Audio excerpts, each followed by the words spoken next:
Alright, welcome back. So now that we have our skeletal mesh set up with some AKs and controls, we're gonna start making the idle animation for him. So typically I started with making a new folder just to kind of organize everything, and I just copied my rigged Maya scene here with the rigged monster, and I just paste it in here and just rename it to underscore or just monster tutorial idle, just to keep everything kind of organized. So and I'm gonna open it just to have a fresh file to work with, and I'll start animating.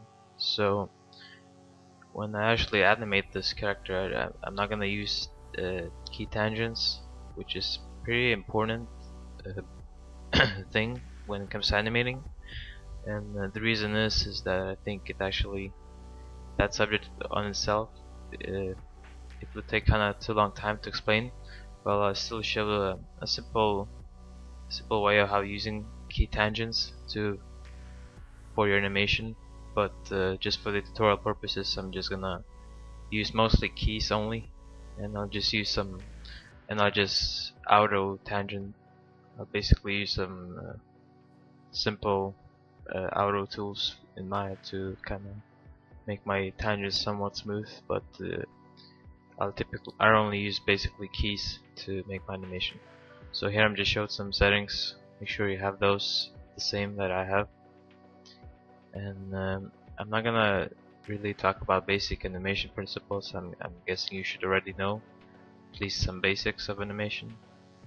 So I'll just basically talk through the process of making some animations, and I'll start with idle. So when I start with idle, I typically position all the joints into this kind of idle pose, just to get everything nice in one pose before I actually start putting out some keys. So make sure you get the idle pose, starting idle pose that you want, and when you have what you want, you just key it on the first frame, and then you just put it on the last keyframe as well, because at least when making characters for games, you usually want to your animations to be loopable. Of course, it depends on the animation, but for something like idle, you want to be able to loop it. So make sure that's why basically the pose on the first keyframe should be the same as on the last keyframe.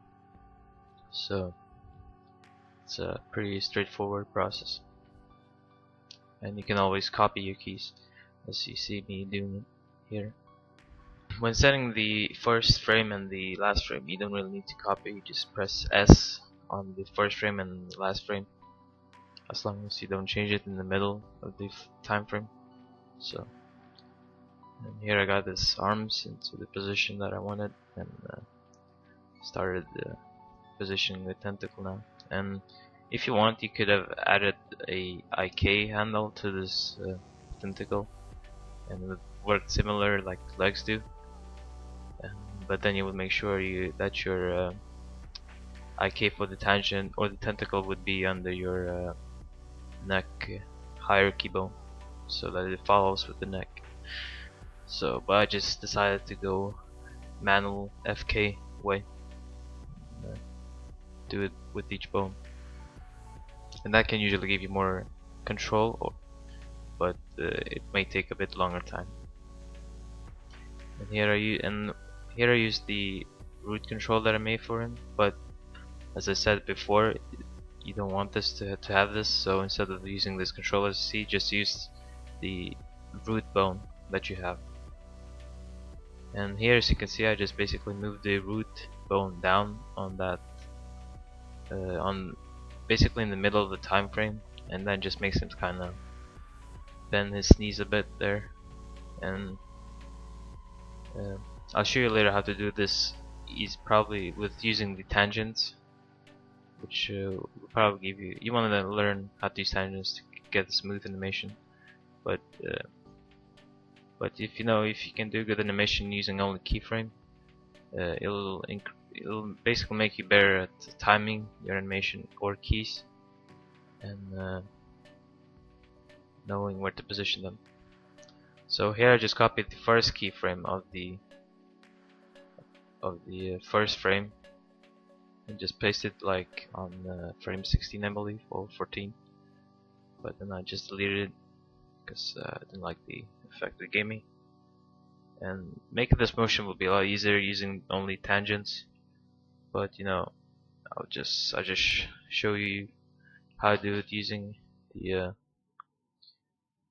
only keyframes.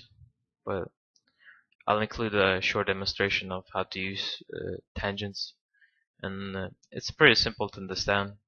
But it takes time to be good at using them, and that's why I didn't want to kind of include everything in this tutorial. I might do in the future in the new tutorial series, but just for now, I just tried to stick in with the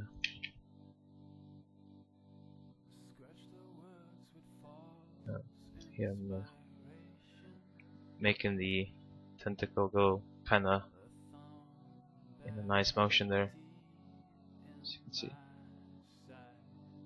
So idle is really simple to make, probably the easiest, but I didn't spend too much time making it. Of course it won't look that good, but I managed to get it decent.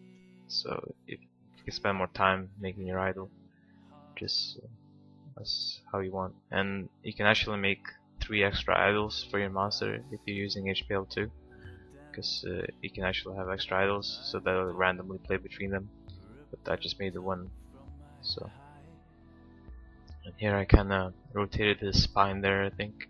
Yeah. So it looks like he's kinda breathing in a way.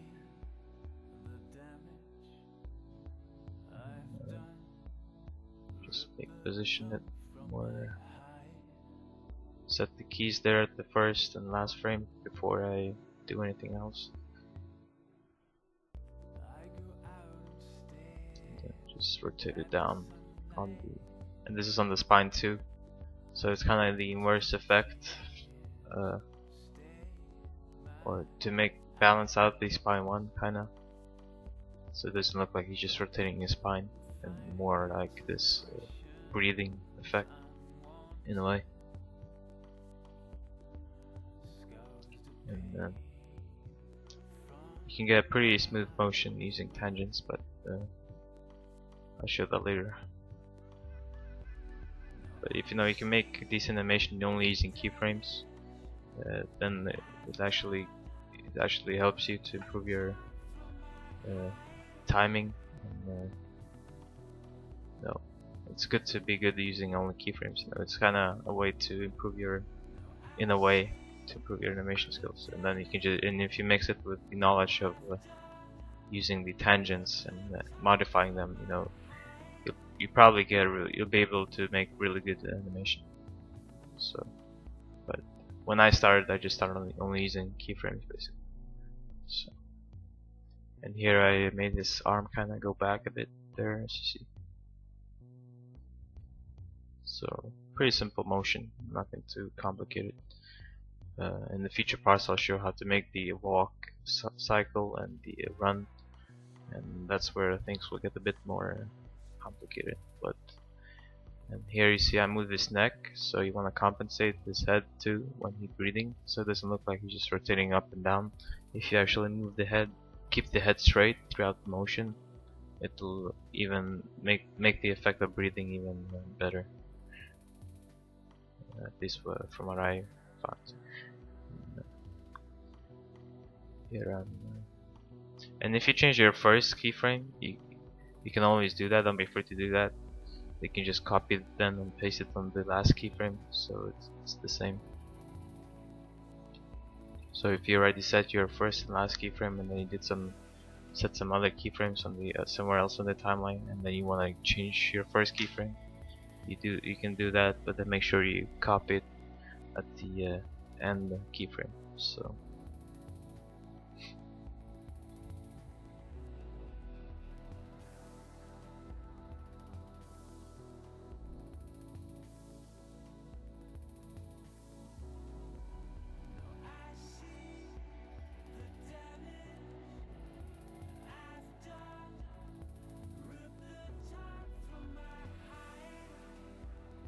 Trying to get some somewhat decent motion on this arms.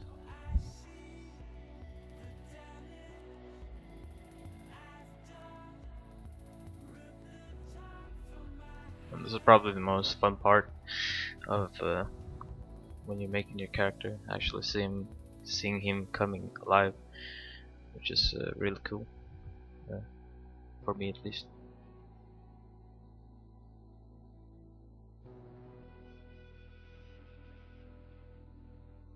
So here we have a somewhat decent result.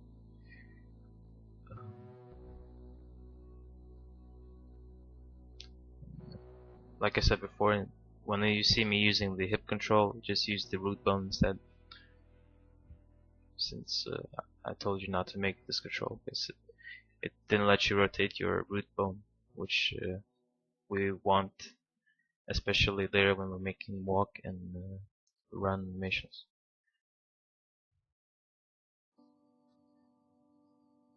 So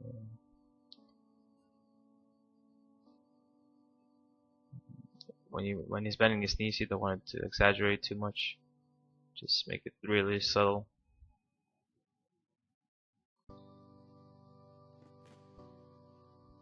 And but you know, we can still, especially when we will make the run and walk, we want to and attack. We want to exaggerate his poses just to make our animation look more believable.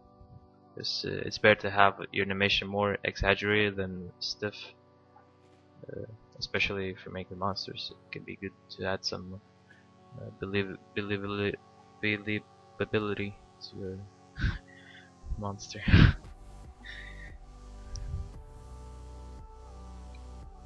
So I'll try to finish this tutorial series by the next week, and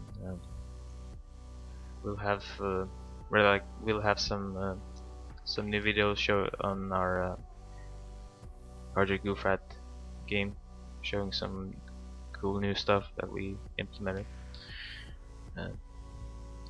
Been working hard on the past weeks on it, so that's why I haven't been able to upload any parts on this tutorial, but hopefully I'll get it done by next week.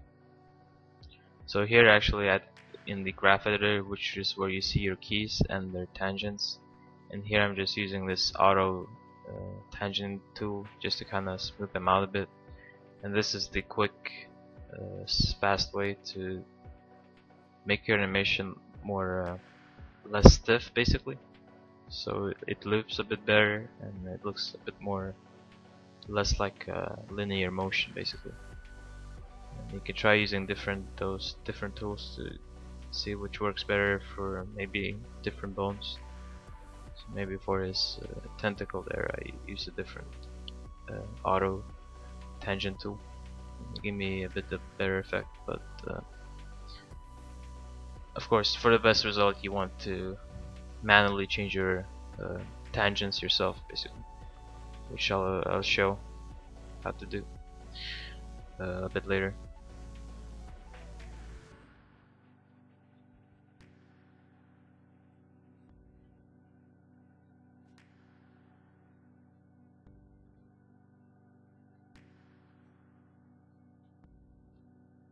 So here I'm pretty much done. Make sure you save your animation. So you basically wanna see your whole bone hierarchy, and then you wanna select everything and up to the end of the bone hierarchy. You don't want to select your eye case and controls, and then you click bake there with the same settings as I had. Then you can basically bake the motion that you create into each keyframe.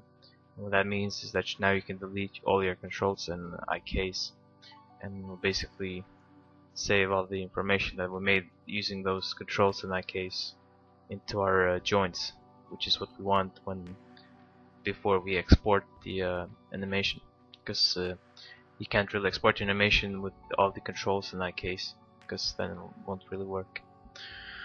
So here I'm gonna export it, make a new folder, animations folder, and you basically select your mesh and your root, your skeleton, and then export selection when doing this, and then name your animation, make sure you have these settings that I have here. You don't want to copy your textures because we are only going to be using this file for animation information and not the model information. So, and check that reference materials as well. And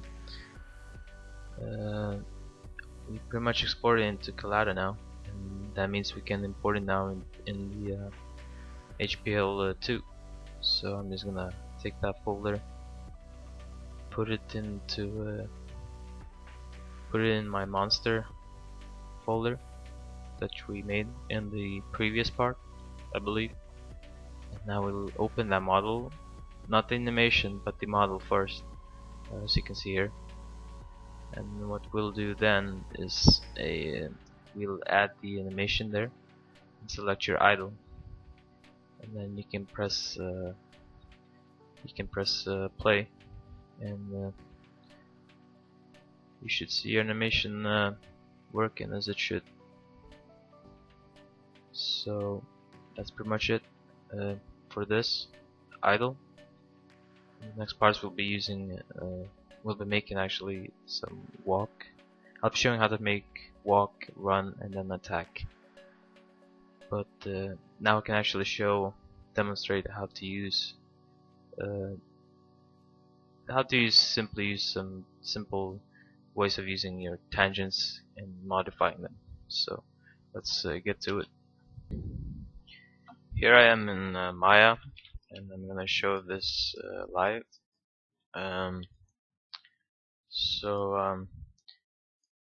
One thing I forgot to mention is the amount of keyframes I'm using.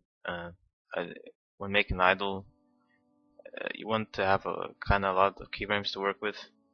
I typically do 72 for a very basic idle, but it doesn't really matter. But one thing you may wanna do is make sure your number is that you can subdivide the number of your keyframes by 2. That'll just make easier timing some keyframes, at least for me personally. But you can have 100 and it should be fine, depending on how much do you want to do in your animation.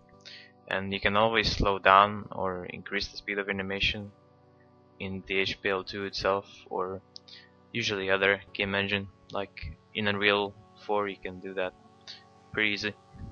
So now that we covered that, I'm not gonna use that hip control here, but I'm gonna first set some keys here at the first keyframe and at the last by pressing S, as you can see. And what I'll do now is basically, before I basically move down my root like this to make him kinda go down.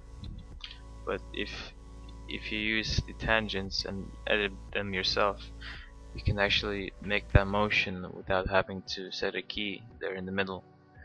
And I'm gonna show you how to do that right now.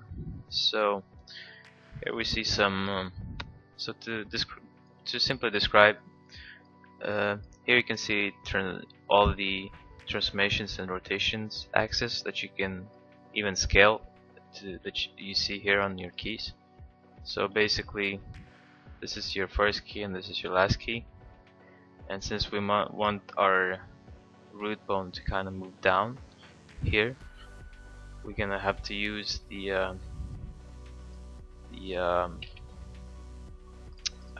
I believe it's rotate Y, yes.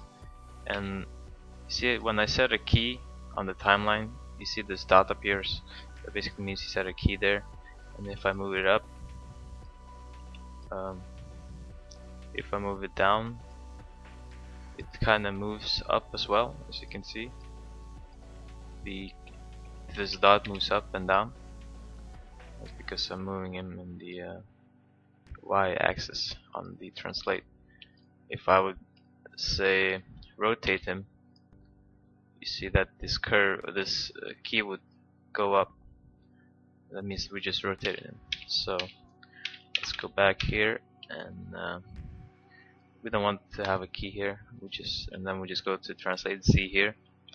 And now to actually edit and change your tangents, what you can do is you drag basically your mouse on on the key that you want to edit its tangents, because each key has their own tangents. So let's say we have our ending last frame key, and we see the two tangents here. Doesn't matter which one you select, so I'm just going to do this here. And now, before we actually edit it, make sure you have this move tool selected. And now what we can do is we can actually, if it will let me do it. Damn it.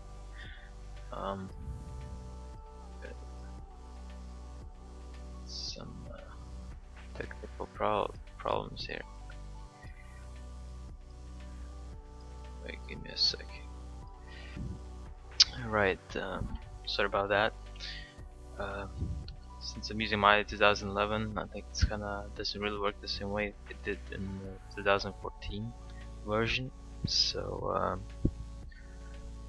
basically, to change your to edit your tangents, you basically need to select the key first, then you drag it onto the outer tangent, as you see here, and then you use basically your middle mouse button to manipulate the tangent, as you can see here, and in the wrong axis here. So I still think you need to have this move tool enabled first, but in Maya 14, basically you could just drag it and use your left mouse button to manipulate, and it would work. But I'm guessing since this is the older version, maybe they didn't implement that yet. So we'll just stick with this method for now. So if you see here, if I kind of rotate this tangent here, you can see my character is also moving up and down depending on where I rotate it. So if I want him to kind of go down, I would rotate this downwards, and this is kind of extreme motion, so we probably want to make it more subtle. Just gonna zoom in here a bit more, something like that. And as you can see here, now he actually moves down and up without having to add a key there in the middle of the timeline, and it gives this different kind of motion, and it's still a bit extreme. So I'm gonna, might be because everything seems correct. It's just probably since it's very sensitive. Boy. So just get something like that.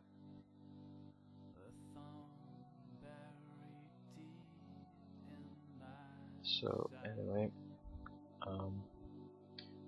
if I add a key here in the middle, I can actually, and then I manipulate its tangents, you can actually get a different effect here. It'll actually jump and then do motion like that, but we don't want that. But to kind of compare how it would be if we wouldn't use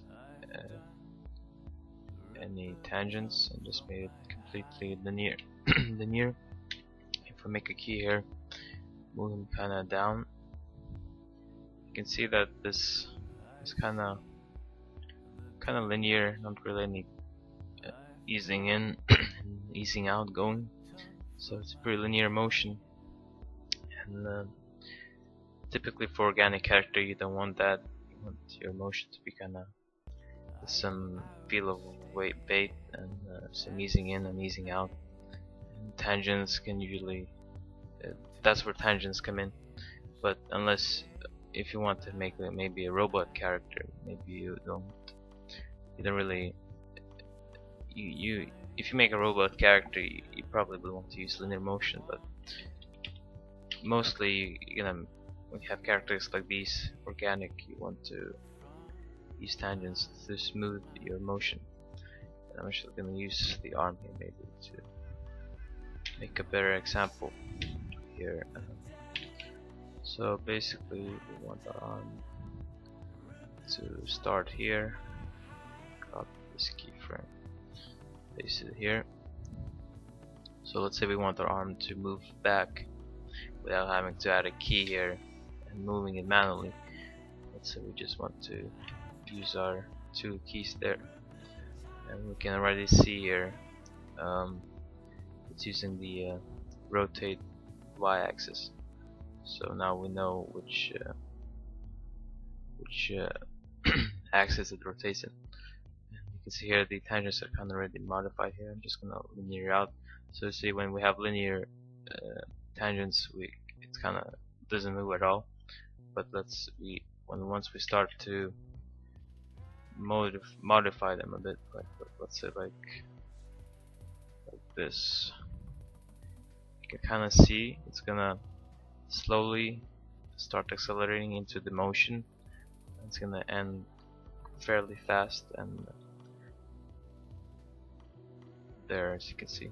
So it's slowly rotating the arm, but then once it reaches this point somewhere, it goes back to its first position fairly fast, and it's really a smooth motion. It's pretty bad motion, and it doesn't loop very well. As you can see, it looks kind of like he snaps back.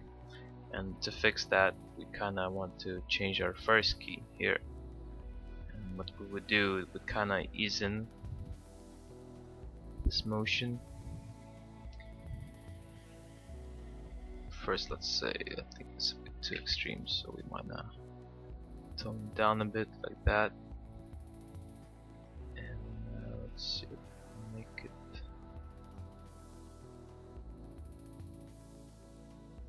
Nope, that didn't work.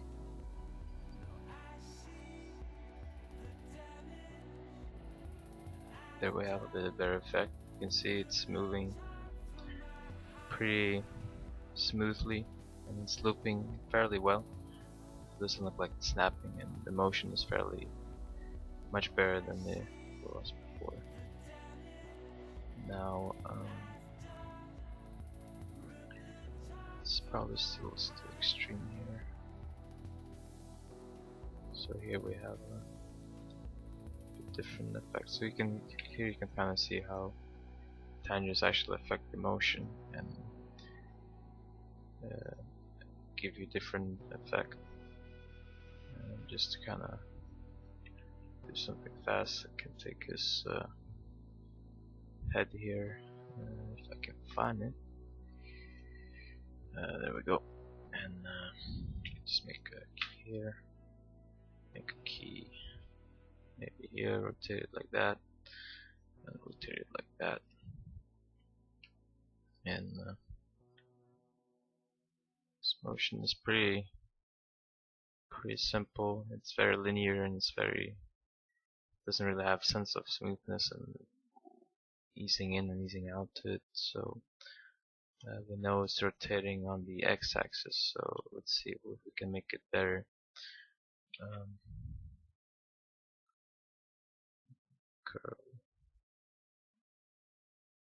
So maybe we want him to have motion like that. Now, nope. He's in the motion more.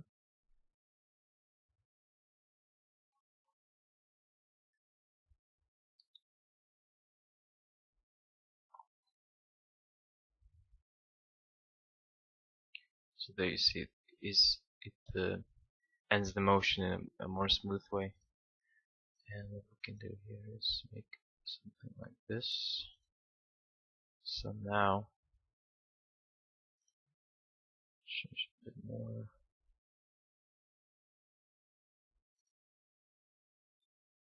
So I hope you can basically understand the concept of these tangents and how you can change your motion of your keys by just changing the tangents and modifying them on your own.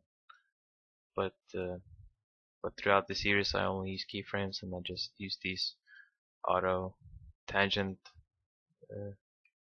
buttons here just to kind of smooth out everything really fast, and you typically don't want to do it. You want to spend time actually modifying the tangents yourself. Um, and so yeah, I hope this kind of it's probably a lot more better tutorials on how to use tangents. So I just want to quickly show how I would do it. So hopefully you at least learn something.